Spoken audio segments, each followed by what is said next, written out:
اور آپ صلی اللہ علیہ وسلم نے فرمایا کہ قیامت کے دن سورج اتنا قریب ہو جائے گا کہ پسینہ آدھے کان تک پہنچ جائے گا۔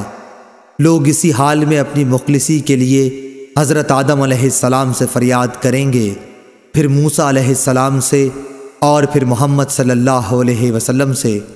عبداللہ نے اپنی روایت میں زیادتی کی ہے کہ مجھ سے لیث نے بیان کیا، ابن ابی جعفر نے بیان کیا کہ پھر حضور صلی اللہ علیہ وسلم شفاعت کریں گے کہ مخلوق کا فیصلہ کیا جائے، پھر آپ بڑھیں گے اور جنت کے دروازے کا حلقہ تھام لیں گے، اور اسی دن اللہ تعالیٰ آپ کو مقام محمود عطا فرمائے گا جس کی تمام اہل محشر تعریف کریں گے۔ صحیح بخاری حدیث نمبر 1475۔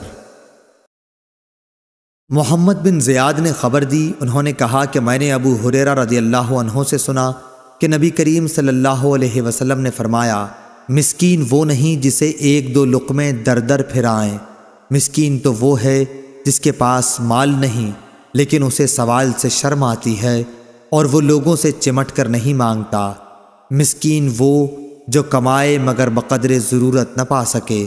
صحیح بخاری حدیث نمبر 1476۔ عامر شعبی نے کہا کہ مجھ سے مغیرہ بن شعبہ رحمہ اللہ کے منشی وراد نے بیان کیا کہ معاویہ رضی اللہ عنہ نے مغیرہ بن شعبہ رضی اللہ عنہ کو لکھا کہ انہیں کوئی ایسی حدیث لکھیے جو آپ نے رسول اللہ صلی اللہ علیہ وسلم سے سنی ہو۔ مغیرہ رضی اللہ عنہ نے لکھا کہ میں نے رسول اللہ صلی اللہ علیہ وسلم سے سنا ہے، آپ صلی اللہ علیہ وسلم نے فرمایا کہ اللہ تعالیٰ تمہارے لیے 3 باتیں پسند نہیں کرتا، بلا وجہ کی گپ شپ، فضول خرچی، لوگوں سے بہت مانگنا۔ صحیح بخاری حدیث نمبر 1477۔ امام مالک رحمہ اللہ نے ابو زناد سے بیان کیا، ان سے اعرج نے اور ان سے ابو ہریرہ رضی اللہ عنہ نے کہ رسول اللہ صلی اللہ علیہ وسلم نے فرمایا، مسکین وہ نہیں ہے جو لوگوں کا چکر کاٹتا پھرتا ہے تاکہ اسے 2-1 لقمہ یا 2-1 کھجور مل جائیں، بلکہ اصلی مسکین وہ ہے جس کے پاس اتنا مال نہیں کہ وہ اس کے ذریعے سے بے پرواہ ہو جائے، اس حال میں بھی کسی کو معلوم نہیں کہ کوئی اسے صدقہ ہی دے دے اور نہ وہ خود ہاتھ پھیلانے کے لیے اٹھتا ہے۔ صحیح بخاری حدیث نمبر 1479۔ ابو صالح ذکوان نے بیان کیا اور ان سے ابو ہریرہ رضی اللہ عنہ نے کہ رسول اللہ صلی اللہ علیہ وسلم نے فرمایا، اگر تم میں سے کوئی شخص اپنی رسی لے کر، میرا خیال ہے کہ آپ نے یوں فرمایا، پہاڑوں میں چلا جائے، پھر لکڑیاں جمع کر کے انہیں فروخت کرے، اس سے کھائے بھی اور صدقہ بھی کرے، یہ اس کے لیے اس سے بہتر ہے کہ لوگوں کے سامنے ہاتھ پھیلائے۔ صحیح بخاری حدیث نمبر 1480۔ ابو حمید سعدی رضی اللہ عنہ نے بیان کیا کہ ہم غزوہ تبوک کے لیے نبی کریم صلی اللہ علیہ وسلم کے ساتھ جا رہے تھے۔ جب آپ وادی قرا، مدینہ منورہ اور شام کے درمیان ایک قدیم آبادی سے گزرے تو ہماری نظر ایک عورت پر پڑی جو اپنے باغ میں کھڑی ہے۔ رسول اللہ صلی اللہ علیہ وسلم نے صحابہ رضی اللہ عنہم سے فرمایا کہ اس کے پھلوں کا اندازہ لگاؤ کہ اس میں کتنی کھجور نکلے گی۔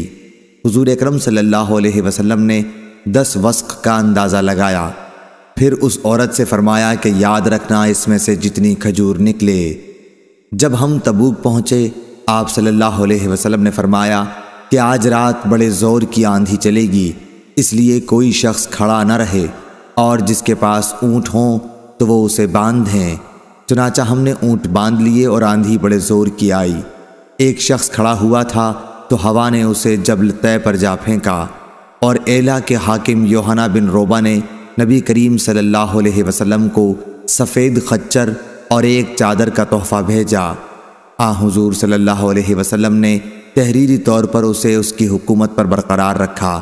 پھر جب وادی قرا واپسی میں پہنچے تو آپ نے اسی عورت سے پوچھا کہ تمہارے باغ میں کتنا پھل آیا تھا؟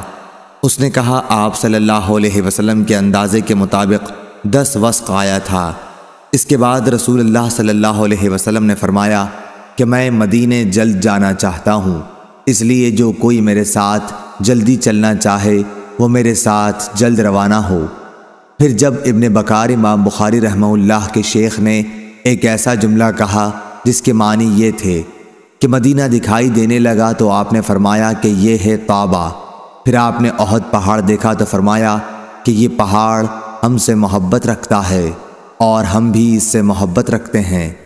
پھر آپ نے فرمایا کیا میں انصار کے سب سے اچھے خاندان کی نشاندہی نہ کروں؟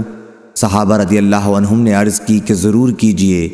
آپ نے فرمایا کہ بنو نجار کا خاندان، پھر بنو عبد الاشہل کا خاندان، پھر بنو سعدہ کا، یا یہ فرمایا کہ بنی حارث بن خزرج کا خاندان، اور فرمایا کہ انصار کے تمام ہی خاندانوں میں خیر ہے۔ صحیح بخاری حدیث نمبر 1481۔ یونس بن یزید نے خبر دی، انہیں شہاب نے، انہیں سالم بن عبداللہ بن عمر نے، انہیں ان کے والد نے، کہ نبی کریم صلی اللہ علیہ وسلم نے فرمایا وہ زمین جسے آسمان بارش کا پانی یا چشمہ سیراب کرتا ہو یا وہ خود بخود نمی سے سیراب ہو جاتی ہو تو اس کی پیداوار سے 10واں حصہ لیا جائے۔ اور ابو عبداللہ امام بخاری رحمہ اللہ نے کہا کہ یہ حدیث یعنی عبداللہ بن عمر کی حدیث کہ جس کھیتی میں آسمان کا پانی دیا جائے 10واں حصہ ہے، پہلی حدیث یعنی ابو سعید کی حدیث کی تفسیر ہے۔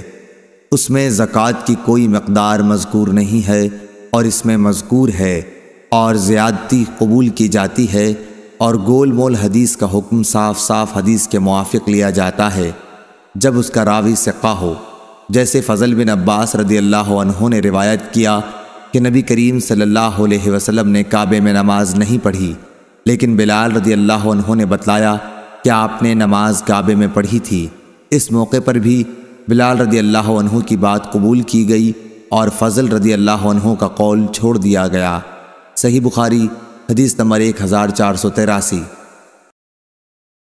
محمد بن عبداللہ بن عبد الرحمن بن ابی صعصعہ نے بیان کیا، ان سے ان کے باپ نے بیان کیا اور ان سے ابو سعید خدری رضی اللہ عنہ نے بیان کیا کہ نبی کریم صلی اللہ علیہ وسلم نے فرمایا 5 وسق سے کم میں زکوٰۃ نہیں ہے، اور 5 مہار اونٹوں سے کم میں زکوٰۃ نہیں ہے، اور چاندی کے 5 اوقیہ سے کم میں زکوٰۃ نہیں ہے۔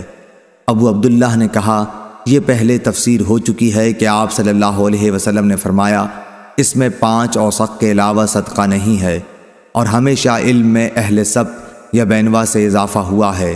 صحیح بخاری حدیث نمبر 1484۔ محمد بن زیاد نے بیان کیا اور ان سے ابو ہریرہ رضی اللہ عنہ نے بیان کیا کہ رسول اللہ صلی اللہ علیہ وسلم کے پاس توڑنے کے وقت زکوٰۃ کی کھجور لائی جاتی، ہر شخص اپنی زکوٰۃ لاتا اور نوبت یہاں تک پہنچتی کہ کھجور کا ایک ڈھیر لگ جاتا۔ حسن اور حسین رضی اللہ عنہ ایسی ہی کھجوروں سے کھیل رہے تھے کہ ایک نے ایک کھجور اٹھا کر اپنے منہ میں رکھ لی۔